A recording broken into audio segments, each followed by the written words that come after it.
you guys, the Curious Owl here, and today I have my May 2024 wrap up.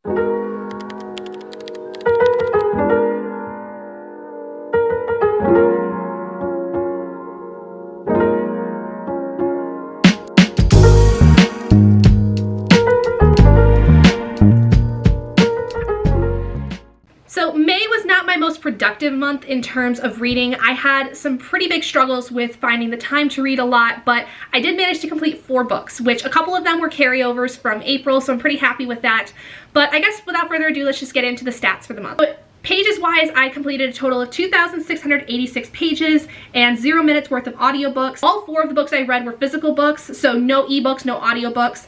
And 3 of the books I read were from my personal library and 1 was borrowed. When it comes to star ratings, I had 1 5-star, 1 4-star, 1 3-star, 1 2-star, and I technically also had a DNF, so I got through like 5-ish books, but one of them I did end up DNFing and did not count any pages or minutes for it towards the month. So, first and foremost, the first book I completed was Bookshops and Bonedust by Travis Baldree. This is the second book, or technically prequel, to Legends and Lattes, because this does take place before the events of Legends and Lattes.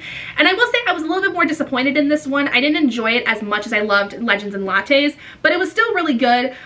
It was a 3-star. I think that for some reason, just I didn't get the same cozy vibes that I wanted that I got from Legends and Lattes. And I don't know, just it didn't sit as well with me, but I would definitely reread this. I think that Travis is very talented and I would love to see more of his work.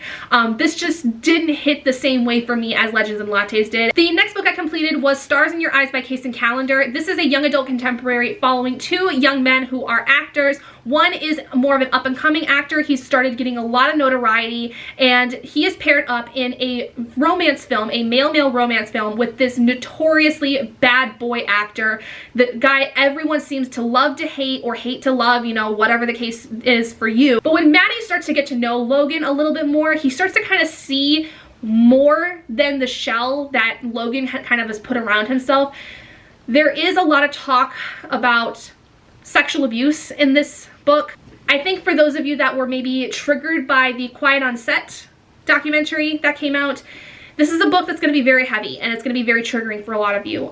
That's as far as I can go without really spoiling much, but that is something that is brought up within this, and it's very, very traumatizing to read about. But I absolutely loved this book. I have really enjoyed Kacen Callender's work from the few books that I've read of his, and I feel like that this one in particular just really hits the nail on the head with really looking at 2 people that come from very different kinds of walks of life, but have a lot in common still regardless, and how a relationship is more than just, you know, saying that this is my boyfriend, this is, you know, whatever.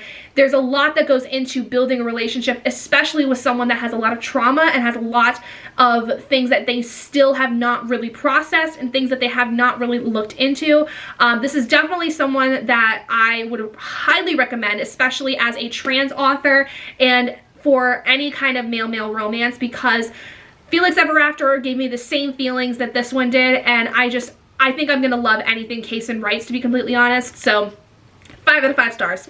Absolutely loved it. Next was probably one of my more disappointing reads for the year, and that was Path of Daggers by Robert Jordan. This is the 8th book in the Wheel of Time series, and I gave this 2 stars. I was so bored with this, and I've officially and finally made up my mind of whether or not I want to continue the Wheel of Time series, and after this book, I have decided I do not want to continue with the series. I am so bored by this series. I don't really think that anything can save it for me at this point, because even if things, you know, pan out well in the end, I would get so bored in these books that I don't even really understand what's going on. Like, the romance aspects, I am more than happy to read, but the rest of it, for some reason, is so boring. It is absolutely agonizing trying to get through these. So I will be giving away this series. It will be on my Pango Books if you would like to purchase the series. I am going to be selling it as the entire collection as opposed to individually, because that makes more sense to me. So if you're looking to get this entire series in this mass market paperback version, go snag it for yourself if you were so willing. Now, I'm going to talk about the book that I DNF'd, because I don't know exactly where in the month I DNF'd it. I want to say it was around the time that I finished The Path of Daggers, but I ended up DNFing Sunbringer by Hannah Kaner. This is the second book in the God Killer duology.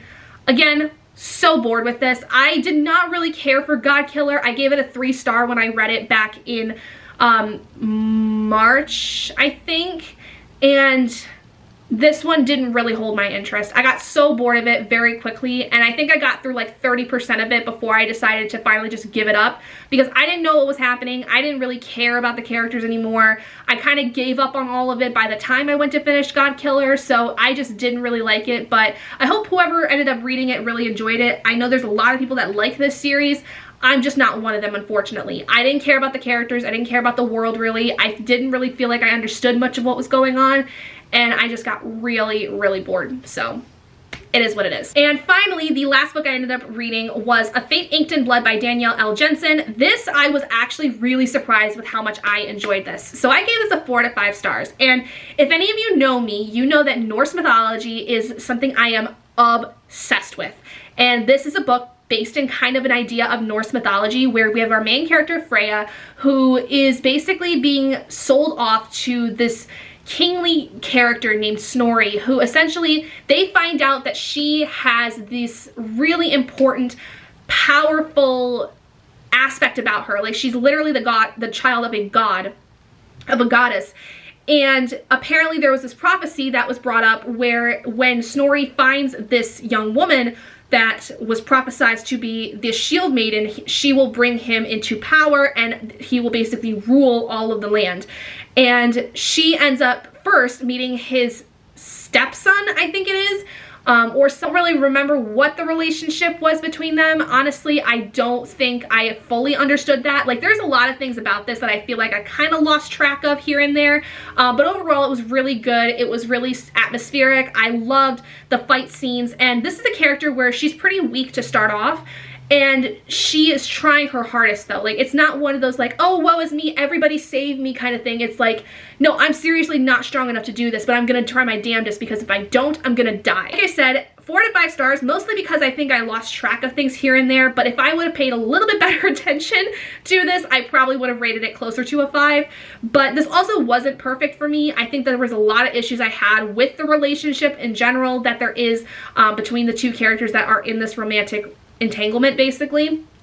And I just feel like it wasn't 100% what I wanted it to be, but I really enjoyed it and would love to read more of Danielle's work, because I think that she's a very talented writer and I would like to see more of what she does. But without further ado, those are the books I ended up completing in the month of May. So not a whole heck of a lot, and a DNF and all of that, but I'm pretty happy with the results because I really worked my butt off this past month. I also, though, had a lot of moments of burnout, I think, which I am now recognizing as what they were, but I am hopeful going into June, with it being the end of the school year and the start of summer vacation, and with everything that I have found out about my path in terms of like my career, what I'm looking to get into, my going into special education. I'm confident that this summer is going to be filled with good things, and I'm just so excited to get my life kind of back on track, because I feel like I've been very lost for the last like 6-7 months of my life, and I feel like I'm finally starting to get back to what I want to, and my reading is hopefully going to progress because of that. Had a little bit of a dip here the last couple of months, but I think that honestly that's fine, and I'm going to just bounce back and have a lot more coming for me when it comes to reading. And if you watched my June TBR, you'll know there's a lot of things changing in terms of how I'm picking what I read and what I'm going to be doing and what I'm going to be doing with reading that is going to hopefully better my life in general and make my life a lot easier in the general. That's basically all I've got for you guys, but thank you guys so much for joining me in this video. If you guys did enjoy it, please do give it a big thumbs up, and if you haven't already and would like to see more content like this, go ahead and hit that button down below and subscribe to become an owlet in our flock, and I will see all of you guys in my next video. Bye guys!